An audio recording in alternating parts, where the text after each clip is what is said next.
নমস্কাৰ, মই জ্যোতিষী শ্ৰী মিণ্টু শৰ্মা।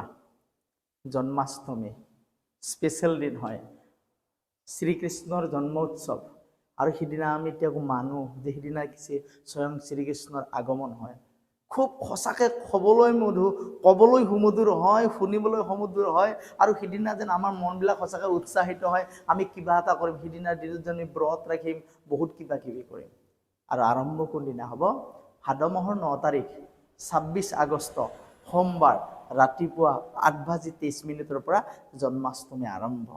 কিন্তু সেই দিনত স্পেচিয়েলি কোন লোকে কি কৰিব আৰু আমি কি কৰিব লাগে তাৰ এই বিষয়ে মই কৈছোঁ। ধৰি লওক, আমাৰ বহুত মানুহৰ সন্তানক লৈ প্ৰব্লেম, বহুত লোকৰ সন্তানৰ প্লেন কৰি আছে বা কিছুমান লোকৰ সন্তানো হোৱা নাই, এনেকুৱা ধৰণৰ বহুত মানুহে অসুবিধাত ভুগিছে। তেওঁলোকে যদি এই দিনটো স্পেচিয়েলি যদি ব্ৰত পালন কৰে বা এই দিনটো যদি স্পেচিয়েলি যদি তেওঁলোকে অকণমান নিজকে যদি ধুনীয়া কৰি সাজি ৰাখে, যথেষ্ট হ'ব ফল। বা কিন্তু কেনেকৈ কি কৰিব? সিদিনা যদি আপোনালোকে কি কৰিব লাগে জানে, ধুনীয়া কৰি সন্ধিয়া সময় এখন প্লেটত কৰি নানান ৰকমৰ ফল মূল, লাড়ু, ঘি, ক্ৰীম, নানান ধৰণৰ সজাব। আৰু এখন কাঁহীত কৰি এশৰ তেলৰ চাকি, এশৰ ঘিৰ চাকি সজাব। সাজি কিনে আপোনাৰ ঘৰৰ পবিত্ৰ জেগা এডোখৰত ৰাখিব। ৰাখি কিনে ওম কৃষ্ণায় নমঃ, কৃষ্ণায় নমঃ 108 বাৰ জপ কৰিব।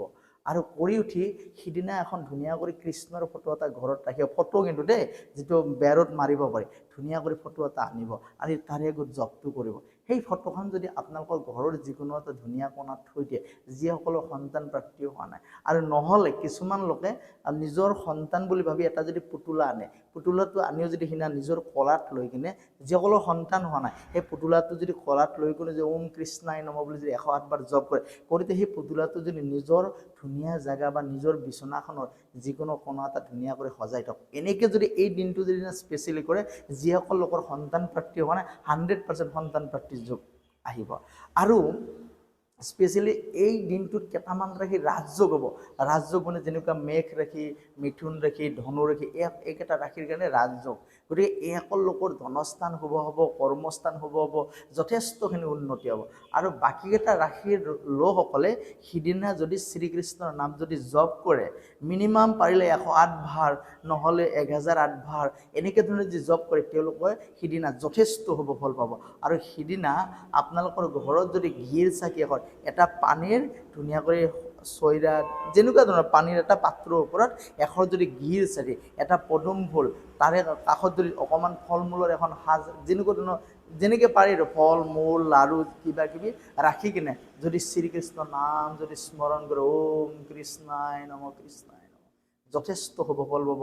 যিসকলৰ লগত ধনন্যাস হৈছে, কৰ্মন্যাস হৈছে, কৰ্মত ব্যাঘাত জন্মি আছে, ঋণাগ্ৰস্ত হৈছে, যিসকল লোকৰ খং বহুত হৈ আছে, এইবিলাক লোকে স্পেচিয়েলি সিদিনাৰ দিনটোত এখনিয়াত কাম কৰিব। আৰু যিসকল লোকৰ বাচ্চাবিলাক পঢ়াৰ প্ৰতি সেই হোৱা নাই, একদম মনোযোগ বনা নাই, তেতিয়াহ'লে তেওঁলোকৰ কাৰণে সৰ্বশুদ্ধিৰ পেকেট এটা আনি আপোনালোকে জন্মাষ্টমীৰ দিনা নিজৰ বাচ্চাটোক আপোনালোকে গা ধুৱাই দিয়ক, অকণমান খং কমিব, পঢ়াৰ প্ৰতি আগ্ৰহ হ'ব।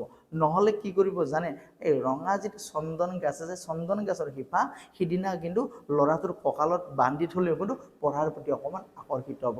গতিকে জন্মাষ্টমীৰ দিনা আপোনালোকে মই দিয়া ধৰণে টিপছবোৰ ইউজ কৰক, সেই কৰক। আৰু যিসকলোকে সন্তানৰ প্লেন কৰিম বুলি ভাবি আছে, তেওঁলোকে যদি সিদিনা অকণমান ৰাধা কৃষ্ণৰ নাম স্মৰণ কৰক, আৰু পাৰিলে সিদিনা ৰাধা কৃষ্ণৰ নামত ধুনীয়া কৰি শৰাই এখন দিব, আৰু লগতে ধুনীয়া কৰি কৃষ্ণৰ ফটো এটা নিজৰ ঘৰত মাৰি থওক। তাৰপাছত সন্তানৰ কাৰণে আপোনালোকে প্লেন কৰক, যথেষ্ট হ'ব ফল পাব।